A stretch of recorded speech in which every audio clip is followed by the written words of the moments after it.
Let's continue our discussion on variable partitioning. Okay, when faced with the dynamic storage allocation problem, where we need to satisfy a request for memory size of n from a list of free holes, there are actually four basic methods to consider.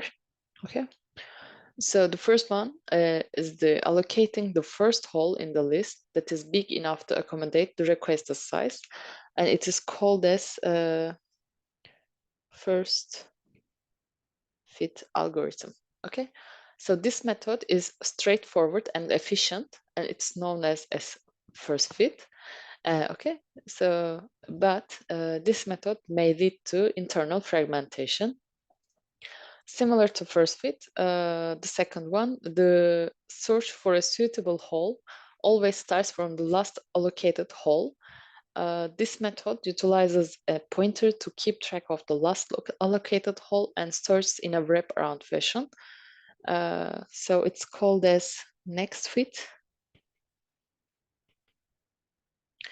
While next fit method simplifies the search, it may still result in fragmentation.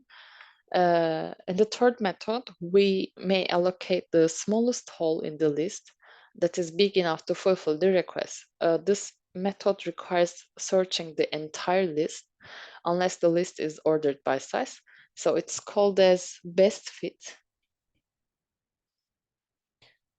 And it aims to minimize leftover memory to reduce internal fragmentation. The last method, we may allocate the largest hole in the list, requiring a search of the entire list. Maybe you can guess its name. Okay, so we called it worst fit. Okay, and this aims to maximize leftover memory, potentially reducing external fragmentation. So each method has its advantages and trade-offs. For example, first fit and next fit are relatively simple, but may result in suboptimal space utilization, internal fragmentation. Best fit and worst fit aim to optimize space utilization, but may increase processing time due to the need for searching the entire list.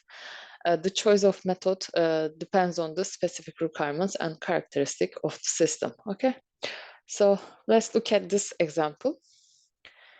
So remember that we have four placement algorithms to consider: first fit, next fit, and best fit. And the last one is worst fit. Let's examine them in this memory block example. So our goal is to allocate 16 megabit space for each process, okay? By using these different methods. Okay, so beginning with the first fit approach, where would you allocate 16 megabit of space?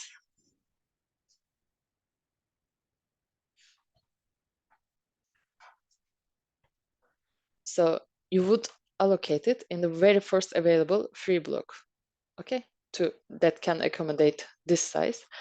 So we search from the beginning the blocks with 8 and 12 megabyte sizes aren't enough, but we see 22 megabit as the perfect location for the first fit.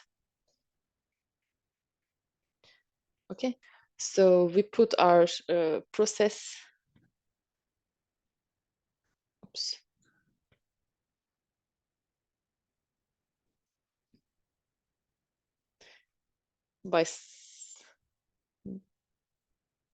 By resulting some leftover here. Okay, let's.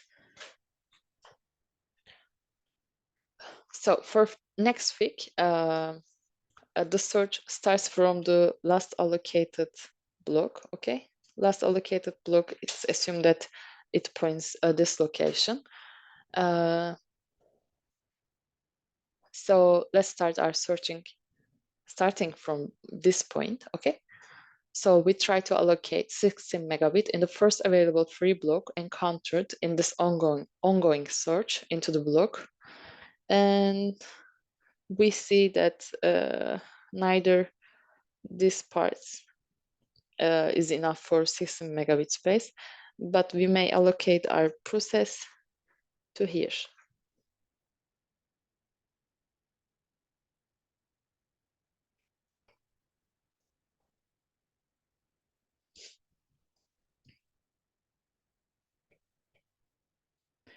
and there is again a leftover.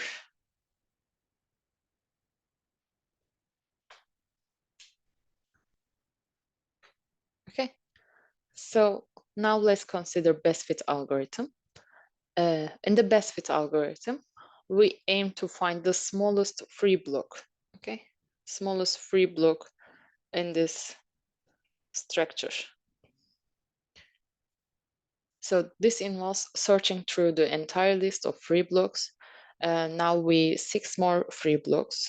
Okay, we have 1, 2, 3, 4, 5, 6. Oh, sorry, 7 and 8 free blocks. Okay.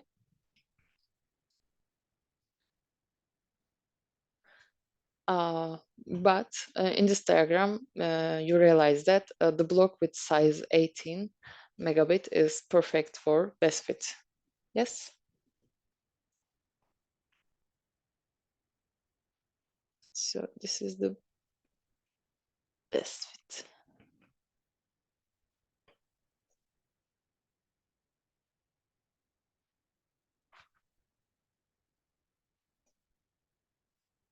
Oops.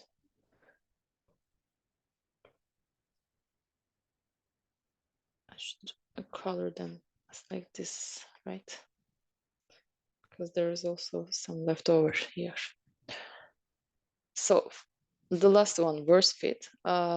We try to allocate again 16 megabyte in the largest available free block. So similar to best fit, this requires searching through the entire list to identify the largest block. Okay. At the end, we see there's actually, okay. At the end, we try to find the worst one, the biggest one in the free list. Okay. But we see there's actually only one free block that is large enough to accommodate the process request. So we allocate this process, this part, for our last process.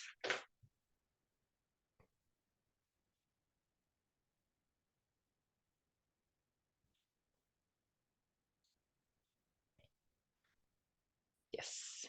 So this is for the worst fit.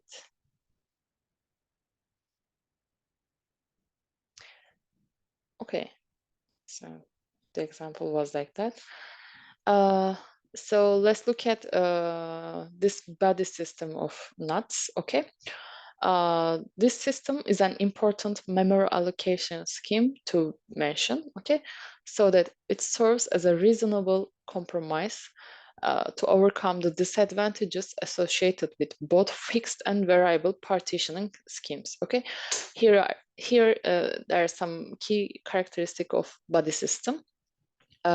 In this system, memory is allocated using a power of 2 allocation strategy. Requests for memory are satisfied in units sizes powers of 2. And also memory blocks are available in sizes of 2K where I need to write this. Okay, so 2K where K is between L and U. Okay, here to the power of L represents the smallest size of a block allocatable, and to the power of U represents the largest size of a block to be allocated. Typically, U corresponded to entire available memory. So illustrated in this diagram, if a system possesses a 256 kilobyte memory space organized as to the power of 8, okay, it can be divided into physically contiguous pages, okay? So splitting it into halves as to the power of 7 and to the power of 7 for the left area and for the right area. A further division can also occur in to the power of 5 and to the power of 4, okay? So, no, of course not. To the power of 6 and 5, yes. So for an example, let's break down the sequence of events in the body system for a 1 megabyte block. Okay, so this is our overall block. So first, if a request for use K 100K is made, the system allocates the smallest available block, which is 128K to process A, okay? Accordingly, to satisfy this request. If a larger request arises, like 240K, the system allocates a block with size 256K accordingly to meet the requested size. To continue, maybe some smaller requests can be made, like 64, okay?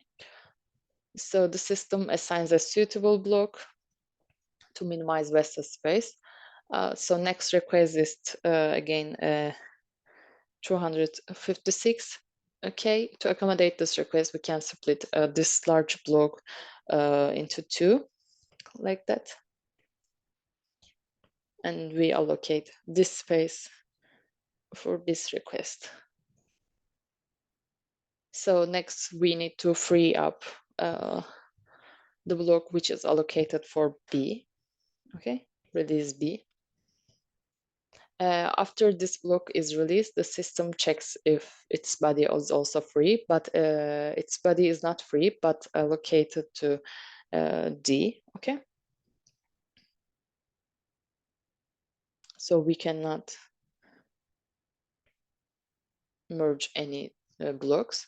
Then we free up block A, okay?